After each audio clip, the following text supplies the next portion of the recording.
कुछ चंद दिनों में ट्राइडेंट लिमिटेड में ज़बरदस्त 20% का जंप देखने को मिला। उसके पीछे का रीज़न क्या है, फंडामेंटल, टेक्निकल और क्विकली मैं देखूंगा, और फ्यूचर ग्रोथ, फेयर वैल्यूएशन भी मैं बताऊंगा ट्राइडेंट लिमिटेड के बारे में क्विकली। सो चलिए उसके बारे में डिटेल में डिस्कशन करते हैं। अगर मैं ट्राइडेंट लिमिटेड का आज का परफॉर्मेंस में दिखाऊं तो 9.8%, इसका मतलब 10% का ज़बरदस्त अपर सर्किट लगा। और 5 डे का अगर मैं रिटर्न अगर मैं दिखाऊं तो आप यहाँ पे नोटिस करेंगे 20.94, जो कि ज़बरदस्त जंप यहाँ पे देखने को मिला है कुछ चंद दिनों में। ओके, इसके पीछे का एक रीज़न मैं बता देना चाहता हूँ कि हो सकता है कि कुछ अच्छा न्यूज़ आए या फिर अच्छा क्वार्टर रिजल्ट आए, उससे पहले कुछ लोग बाइंग कर रहे हैं।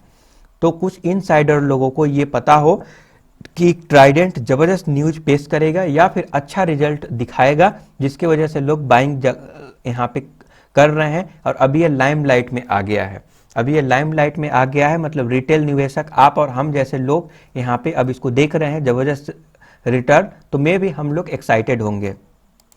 ये एक मिड कैप का स्टॉक है ट्राइडेंट लिमिटेड, और कुछ समय पहले स्प्लिट हुआ था, और स्प्लिट होने के बाद 4-5 रुपए के आसपास आ गया था। कई सारे लोगों ने बाई किया होगा। और मैं बता दूं ट्राइडेंट लिमिटेड एक पेनी स्टॉक होते हुए भी, पेनी स्टॉक क्यों, क्योंकि प्राइस थोड़ा कम है इसलिए, अदरवाइज डिविडेंड भी देता है। इसका प्राइस तो बहुत ज़्यादा था, स्प्लिट होने के बाद कम हो गया, ठीक है। उसके बाद ज़बरदस्त तेज़ी देखने को मिला कुछ चंद दिनों में। और मैं बता दूं कि इसका क्वार्टर रिजल्ट 15 तारीख को आएगा, तो हो सकता है कि 15 तारीख तक तेज़ी बरकरार रहे। फंडामेंटल अगर स्कोर के बारे में बात करूं, ट्रेलिंग 12 मंथ में based on ROCE, company size, profit margin, growth, CFO by sales के हिसाब से 6.4 आउट ऑफ 10 दिया जाएगा। और fundamental score based on Piotroski score के हिसाब से 4 आउट ऑफ 9 दिया जाएगा। इसका मतलब ये है कि फंडामेंटल स्कोर एवरेज कैटेगरी के अंदर ये आता है, फाइनेंशियल एवरेज कैटेगरी के अंदर आता है, जो कि ठीक ठाक है। अब प्राइस भी देखिए ना, प्राइस भी तो ज़्यादा नहीं है, प्राइस भी एक पेनी स्टॉक की तरह है, कई सारे लोगों के लिए अफोर्डेबल है।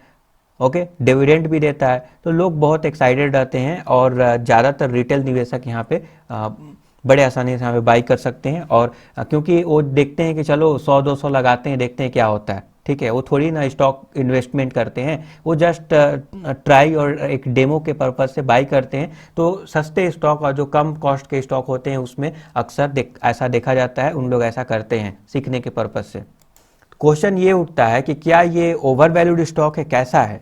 तो देखिए EV बाई एबिटा मॉडल के हिसाब से 159% के प्रीमियम वैल्यूएशन पे चल रहा है, और EV बाई सेल्स के हिसाब से 83% के प्रीमियम वैल्यूएशन पे चल रहा है, और प्राइस बाई सेल्स के हिसाब से 214% के प्रीमियम पे चल रहा है।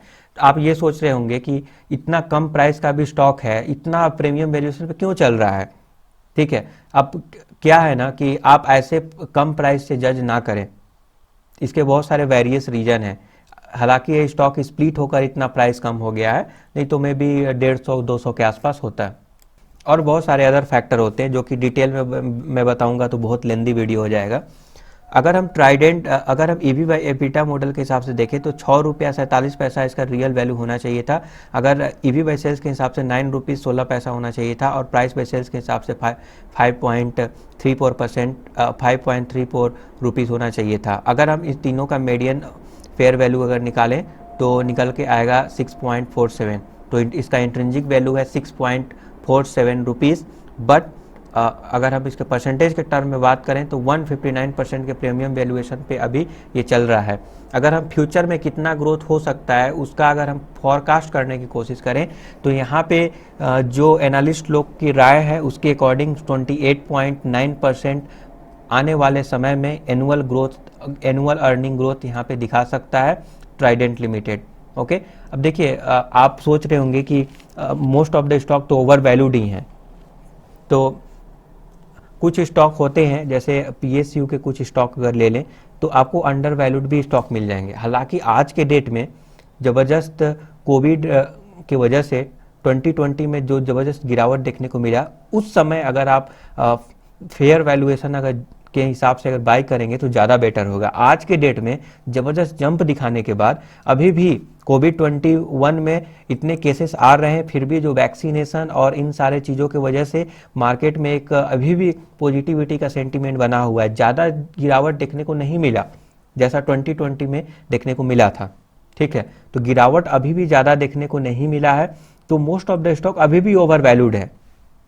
ओके, तो आपको ये नहीं भूलना चाहिए। अब कब आप फेयर वैल्यूएशन पे लेंगे, वो बहुत कम चांस मिलता है। ठीक है, बहुत कम मौका मिलता है, बट अगर मिल जाए फ्यूचर में तो देखना पड़ेगा। अगर कोई ऐसा सिचुएशन आता है, ऐसा इंसिडेंट आता है, अगर स्टॉक मार्केट में किसी भी तरह का मेजर करेक्शन आएगा, तो मे भी कुछ स्टॉक जो है आपको फेयर वैल्यूएशन पे मिल जाए, बट अभी के डेट में ये थोड़ा मुश्किल है। टेक्निकल पे एक नज़र डालें तो RSI वैल्यू यहाँ पे 77 है, जो कि क्लियरली ओवरबॉट जोन में चला गया है। इसका मतलब इसके बाद अभी ऐसा नहीं है कि ऊपर नहीं जाएगा। ठीक है, देखिए अब टेक्निकल क्या होते हैं। टेक्निकल मार्केट का सेंटीमेंट, लोगों का जो कंबाइंड सेंटीमेंट होता है, उसके अकॉर्डिंग ये ग्राफ बनते हैं, और based on some calculation RSI, MACD, ये सारे ग्राफ बनते हैं जो इंडिकेट करते हैं। तो ये टेक्निकल जो एनालिसिस होता है लोगों के सेंटीमेंट को दिखाते हैं, बट अगर किसी भी तरह का कुछ गुड न्यूज आ जाता है, जो बहुत ही बेहतरीन गुड न्यूज है, उस केस में ये फेल भी हो सकता है। अब मान लीजिए कि कोविड 2020 में जो लोग एनालिसिस किए होंगे, टेक्निकल एनालिसिस, तो सबका फेल हुआ होगा ना, अपर सर्किट लगेगा करके बोले होंगे, तो सबका लगा होगा। ठीक है, तो ऐसा नहीं है, यहाँ पे जो है अपर सर्किट या फिर लोअर सर्किट कुछ भी हो, लेकिन अगर कुछ अच्छा न्यूज आ जाता है या फिर बैड न्यूज आ जाता है, या फिर मार्केट में किसी भी तरह का बैड सेंटीमेंट, कुछ किसी एक्सेप्शनल केस आ जाता है, तो फिर ये टेक्निकल अच्छे से वर्क नहीं करता है। नाउ अभी RSI के हिसाब से अभी तो बाय नहीं करना चाहिए, क्लियरली है, क्योंकि किसी बंदे ने, इनसाइडर में भी इनसाइडर लोगों ने यहाँ पे बाइंग किया होगा। अगर कोई किसी भी तरह का बैड न्यूज आ जाता है तो यहाँ पे आप फंस भी सकते हैं, क्योंकि यहाँ पे जब लोअर सर्किट लगेगा ना, ये मिड कैप का स्टॉक है, अगर लोअर सर्किट अगर लग गया तो फिर कोई बाई करने वाला नहीं मिलेगा और आप यहाँ पे फंस भी सकते हैं। तो कम से कम यहाँ पे पैसा इन्वेस्ट कर सकते हैं। मैं हालांकि कई वीडियो बनाकर बेस्ट पेनी स्टॉक में इसको मैं दिखाते रहता हूं, और मैं रिकमेंड करता हूं कि अगर आप पेनी स्टॉक में बाई करना चाहते हैं, कम रुपीज़ वाला स्टॉक बाई करना चाहते हैं, तो ट्राइडेंट बेस्ट है। हालांकि अगर पहले से बाई किए हुए हैं तो बेहतरीन है, कोई प्रॉब्लम नहीं है, इंजॉय कीजिए। ओके, इंजॉय कीजिए, और अभी प्रॉफिट बुक मत कीजिए। हो सकता है कि कुछ दिनों में ज़बरदस्त और भी तेज़ी देखने को मिले, मे बी 20% का और जंप दिखा दे, ये मैं गेस कर रहा हूँ। ऐसा नहीं है कि ऐसा ही होगा। It is not a good time two by, याद रखिएगा, अच्छा टाइम नहीं है। हालांकि और भी तेजी बनने की उम्मीद है। छोटा सा स्टॉप लॉस 1-2% का लेकर भी आप बने रह सकते हैं, बट निकल जाएं। अगर हिट हो जाता है तो दोबारा एंट्री ना करें, ये मेरा रिकमेंडेशन रहेगा। टेक्निकल का कंक्लूजन यही है कि जिस तरह से वॉल्यूम देखने को मिला है और जिस तरह से अपर सर्किट लगा है, हो सकता है कि कुछ दिनों में और भी तेजी देखने को मिले, बट क्योंकि आपको वर्स्ट सिचुएशन के लिए भी तैयार रहना चाहिए। आपको अभी इन्वेस्ट करने का सही मौका नहीं है, तो अभी आप इन्वेस्ट ना करें। अगर शॉर्ट टर्म वाले हैं, ज़्यादा चुल मचा हुआ है, तो आप 2% का 2% नहीं, थोड़ा कम हो जाएगा, 3% का आप लेकर, क्योंकि जिस तरह से मैं यहाँ पे नोटिस किया हूँ 3% का यहाँ पे देखिए गिरावट, 2.6% का गिरावट एक दिन में देखने को मिला था। तो 3% का आप स्टॉप लॉस लेकर आप बने रह सकते हैं, बट लालच नहीं, हिट हो गया निकल जाए। Thank you for subscribing the channel, have a nice day.